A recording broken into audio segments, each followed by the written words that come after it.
మధు టీవీకి స్వాగతం. యూట్యూబర్ హర్ష సాయి గత కొద్ది రోజులుగా సోషల్ మీడియా, మెయిన్ స్ట్రీమ్ మీడియాలో ఈ పేరే ఎక్కువగా వినిపిస్తోంది. ప్రముఖ తెలుగు యూట్యూబర్గా పేరు తెచ్చుకున్న హర్ష సాయికి జనాల్లో మంచి ఫాలోయింగ్ ఉంది.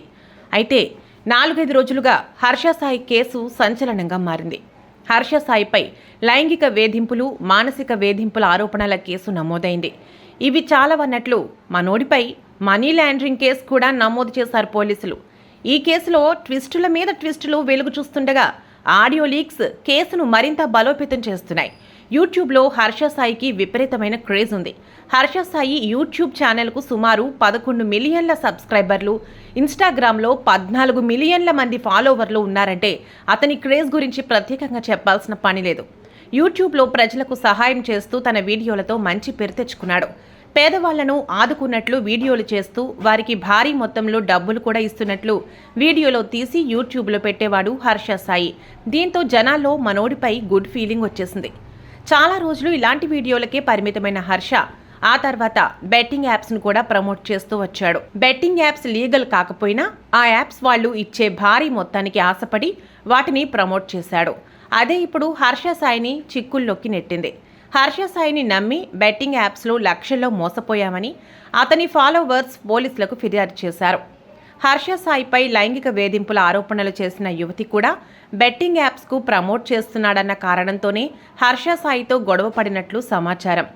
బెట్టింగ్ యాప్స్ విషయంలో హర్ష సాయి బాధితురాలి మధ్య జరిగిన వాగ్వాదంపై సోషల్ మీడియాలో ఆడియో ఒకటి చక్కర్లు కొడుతోంది. అందులో బెట్టింగ్ యాప్స్కు సంబంధించిన ప్రమోషన్స్ పైనే గొడవ జరిగింది.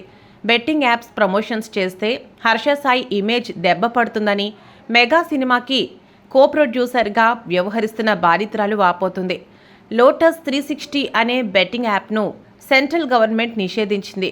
ఇక ఈ నిషేధించిన బెట్టింగ్ యాప్ లింక్ తన వీడియోలో పెడితే 10 కోట్లైనా ఇస్తారని హర్ష సాయి ఆ ఆడియోలో చెబుతున్నాడు. బెట్టింగ్ యాప్స్ ప్రమోషన్ కోసం ఎన్ని కోట్లైనా తీసుకుంటానని హర్ష సాయి నిస్సిగ్గుగా చెబుతున్నట్లు ఆ ఆడియోలో ఉంది. తాను కాకపోతే మరో 10 మందితో బెట్టింగ్ యాప్స్ నిర్వాహకులు ప్రమోషన్స్ చేయిస్తారని హర్ష సాయి అందులో చెబుతున్నాడు. తాను ఖచ్చితంగా ప్రమోషన్స్ చేయాలి అని, అవి నా మార్కెట్ వాల్యూ పెంచుతాయని హర్ష సాయి చెబుతున్నాడు. ఒక రకంగా ఆ కాల్లో ఇల్లీగల్ బెట్టింగ్ యాప్స్ ప్రమోషన్స్ను సమర్థించుకుంటున్నాడు హర్ష సాయి.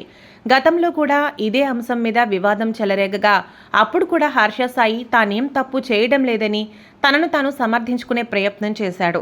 ప్రస్తుతం హర్ష సాయి స్వీయ దర్శకత్వంలో మెగా అనే చిత్రం తెరకెక్కిస్తున్నాడు. ఇందులో మిత్ర శర్మ హీరోయిన్గా నటిస్తుండటంతో పాటు నిర్మాతగా కూడా వ్యవహరిస్తోంది. పెళ్లి చేసుకుంటానని మోసం చేసి సుమారు 2 కోట్ల వరకు మోసం చేశాడని ఆమె ఆరోపిస్తోంది. హర్ష సాయి లైంగిక దాడులు జరిపే సమయంలో తన నగ్న ఫోటోలు, వీడియోలు తీశాడని, వాటిని చూపిస్తూ బెదిరిస్తున్నాడని కంప్లైంట్ చేసింది. నగ్న ఫోటోలు, వీడియోలను ఉపయోగించి మరికొన్నిసార్లు లైంగిక దాడికి పాల్పడ్డాడని కూడా ఆమె ఫిర్యాదు చేసింది. అయితే ఈ కేసులో కొత్త ట్విస్ట్గా హర్ష సాయి దేశం విడిచి వెళ్లేందుకు ప్రయత్నిస్తున్నాడని బాధితురాలు తెలిపింది. సైబరాబాద్ పోలీస్ కమిషనర్ను కలిసిన ఆమె హర్ష సాయి దేశం విడిచి వెళ్లకుండా చర్యలు తీసుకోవాలని ఫిర్యాదులో పేర్కొంది. సోషల్ మీడియా, డిజిటల్ మీడియాలో తనపై తప్పుడు ప్రచారం చేస్తున్న వారిపై చర్యలు తీసుకోవాలని కూడా కోరింది. మరోవైపు హర్ష సాయి కేసును పోలీసులు సీరియస్గా తీసుకున్నట్లు సమాచారం. హర్ష సాయి స్వచ్ఛందంగా పోలీసులకు లొంగిపోతే తప్ప అతనిపై నిఘా పెట్టాలని యోచిస్తున్నట్లు తెలుస్తోంది.